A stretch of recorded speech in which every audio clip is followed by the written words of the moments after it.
जय हिंद दोस्तों, स्वागत है आपका हमारे YouTube चैनल में। ये एसएससी का पेपर है।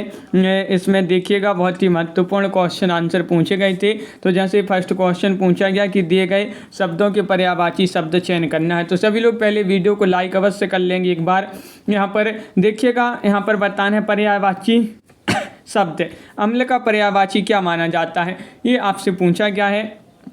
तो अम्ल का पर्यायवाची माना जाता है क्या, इमली। इमली आपका सही आंसर होगा। आगे पूछा गया है क्वेश्चन नंबर 27 था कि विराट का पर्यायवाची क्या माना जाता है।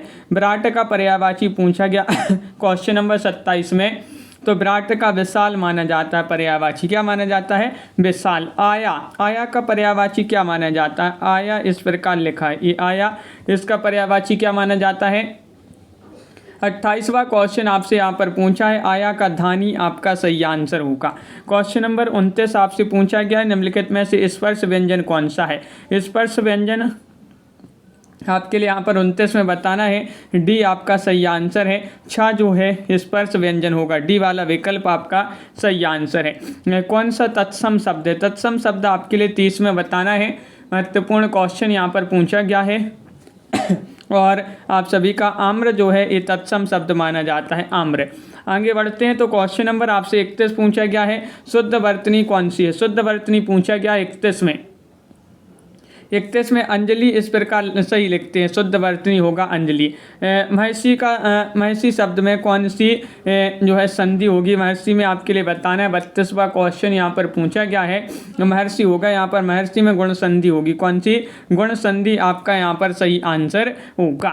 माता पिता शब्द में कौन सा समास है, द्विगु, द्वंद्व, कर्मधारा या बहुब्रीहि। तो 33 में आपका सही आंसर है, क्या सही आंसर, विकल्प नंबर बी, द्वंद्व आपका सही आंसर होगा। दाम लगाना मुहावरे का अर्थ बताना है। दाम लगाना यानी कि इस मुहावरे का अर्थ होता है। 34वां क्वेश्चन आपसे यहाँ पर पूछा गया है, विकल्प नंबर 1 यानी कि मूल आंकना। दाम लगाना यानी कि मूल्य आंकना। रिक्त स्थान की पूर्ति कीजिएगा। ताजमहल खालिस्तान एक अद्भुत नमूना है। तो ताजमहल ये पूछा गया है आपसे, क्वेश्चन महत्वपूर्ण है यहाँ पर। और 35वां क्वेश्चन यहाँ पर पूछा गया है, 35 में बी सही आंसर होगा। ताजमहल स्थापत्य कला का एक अद्भुत नमूना है। अगला क्वेश्चन यहाँ पर है, निम्न पद्यांश को ध्यानपूर्वक पढ़िए और उसमें सही अलंकार का जो है चयन करना है। मेरो मन अनंत कहाँ सुख पावे, जैसे उड़ी जहाज को पंछी फिर जहाज पे आवे। इसमें आपके लिए क्या बताना है, अलंकार बताना है। 36वां क्वेश्चन यहाँ पर पूछा गया है और 36 में आपका उपमा सही आंसर होगा, विकल्प नंबर 1। निम्नलिखित में शुद्ध वर्तनी कौन सी है। 37 में बताना है। 37 में शुद्ध वर्तनी आपका स्थिर जो है ये शुद्ध वर्तनी होगी आपकी। सॉरी, अशुद्ध पूछा है, अशुद्ध वर्तनी आपकी सही आंसर है, बिल्कुल सही, डी वाला विकल्प। कर्ण को अधिरथ सूत्र कहा जाता है। अधिरथ का अर्थ बताना है। 38 में आपके लिए चयन करना है। अधिरथ का अर्थ होता है रथ हाँकने वाला, रथ हाँकने वाला, विकल्प नंबर 1 आपका सही आंसर होगा। शुद्ध वाक्य का चयन करना है। यहाँ पर कौन सा वाक्य शुद्ध है, 39 में बताना है। महत्वपूर्ण क्वेश्चन यहाँ पर पूछा गया है, माँ बच्चे को दूध धाय से पिलवा रही। ये आपका कैसा वाक्य है, शुद्ध वाक्य होगा। निम्नलिखित में से कौन सा शब्द असुर शब्द का विलोमार्थक है। असुर का विलोमार्थक बताना है, देवता, स्वर, यक्ष, मानव।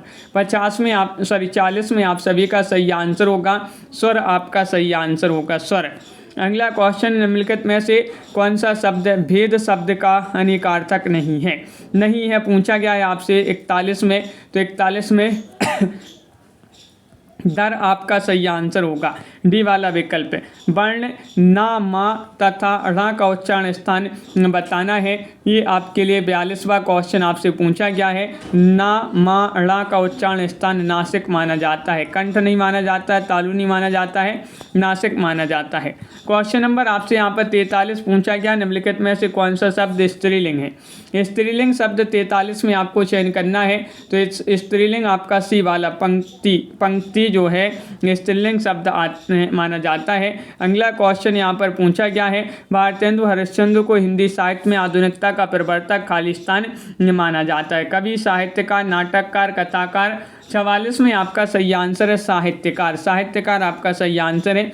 भारतेंदु हरिश्चंद्र 1850 में इनका जन्म हुआ था, 1885 में इनका निधन हो गया था।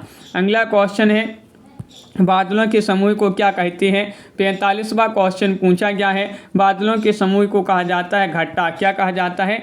घटा आपका सही आंसर है। निम्नलिखित अनेक शब्दों के बदले एक शब्द लिखिएगा। नफा तुला खर्च करने वाला। 46 में बताना है। 46 में आपका सही आंसर होगा नफा तुला खर्च करने वाला। मितव्ययी आपका विकल्प नंबर 1 सही आंसर होगा। नास्तिक शब्द का सही अर्थ क्या होता है? 47 में चयन करना है। नास्तिक शब्द का अर्थ होता है कि ईश्वर पर विश्वास नहीं करने वाला नास्तिक।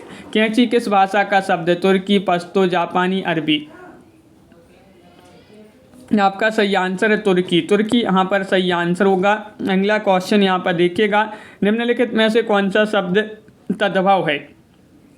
49 में तद्भव बताना है तो विकल्प नंबर आपका 1 सही आंसर है। बांध जो है तद्भव है। उद्गम शब्द में कौन सा उपसर्ग है? 50वां क्वेश्चन पूछा गया। उत, आ, अति या फिर यहाँ पर उद। तो उद आपका यहाँ पर सही आंसर है। उद्गम में उद उपसर्ग होगा। बहुत बढ़िया। तो इस प्रकार के जो है बहुत ही महत्वपूर्ण आपके लिए यहाँ पर क्वेश्चन आंसर थे। SSC GD की तैयारी कर रहे हैं उनके लिए बहुत ही महत्वपूर्ण क्वेश्चन आंसर है, तो इनको याद करके जाइएगा। और SSC का आपके लिए एनालिसिस भी लाया जाता है SSC GD का, तो चैनल को सब्सक्राइब अवश्य कर लेंगे। तो सभी के लिए बहुत बहुत धन्यवाद। वीडियो को लाइक कर लें, चैनल को सब्सक्राइब कर लें। जय हिंद।